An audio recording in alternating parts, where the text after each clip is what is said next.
हाय ସାଙ୍ଗମାନେ ଜୟ ମା ମଙ୍ଗଳା ଆଜିର ଆଉ ଗୋଟେ ନ୍ୟୁ ବ୍ଲଗ୍କୁ ଷ୍ଟାର୍ଟ କରୁଛି। ଏଇଠି ଆଳୁଦମ ଦହିବରା ଭାଇ ପଳେଇ ଆସିଛନ୍ତି।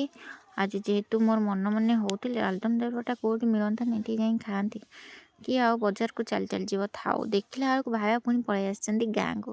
ମନ ଜାଣି ଆଜି ଖାଇବା ଜିନିଷ ଗୁରା ସବୁ ମିଳିବ ମିଳି ତ ଚାଲିବ ଆଉ ଦିନମାନ ଯାକ ଖାଇବା ଆଉ। ଦିନଟି ମୋର ଆଜି ବହୁତ ଭଲ ଥିଲା ସେଥିପାଇଁ ଏଠି ଆଳୁଦମ ଦହିବରା ଖାଇ ଦେଇକି ପୁଣି ଖରାବେଳେ ବସି ପଡ଼ିଲି ଭାତ ଖାଇବା ପାଇଁ।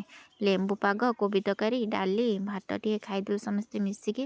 ସରି ଆହୁରି ଅଛି ଚାଲ ପଳେଇଲି ଟିକେ ମୋମୋ ଖାଇଦେଲୁ ବଜାରରେ। ମୋମୋ ଖାଇଦେଇ ଆସି ପୁଣି ପଳେଇ ଆସିଲୁ ଟିକେ ଲେଡ଼ିସ୍ କର୍ଣ୍ଣରରେ କିଛି ଜିନିଷ କିଣିବାର ଥିଲା ଷ୍ଟାଇଲ ମାରି ହେଉଛି ସେଠି। ପୁଣି ଟିକେ ଆଇସ୍କ୍ରିମ୍ ଖାଇଦେଲୁ। ଆଇସ୍କ୍ରିମ୍ ଖାଇଦେଇ ପୁଣି ସରିନି ରୁହନ୍ତୁ ଏଇଠି ଟିକେ ଚାଲିଛି ଆମର ମୂଳା ପରଟା। ଯେହେତୁ ଶୀତ ଦିନ ଥିଲା ସେଥିପାଇଁ ଟିକେ ଏଇଠି ମୂଳା ପରଟା ହେଉଛି।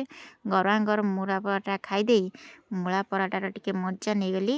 ବହୁତ ଟେଷ୍ଟି ହେଇଥିଲା। ଆପଣମାନେ ବି କରନ୍ତୁ ଖାଆନ୍ତୁ। ମୋ ଭିଡ଼ିଓ ଟିକେ ଭଲ ଲାଗୁଥିଲା ଲାଇକ୍ ସେୟାର ସବସ୍କ୍ରାଇବ୍ କରି ଭୁଲିବନି। ରହୁଛି ଜୟ ଜଗନ୍ନାଥ।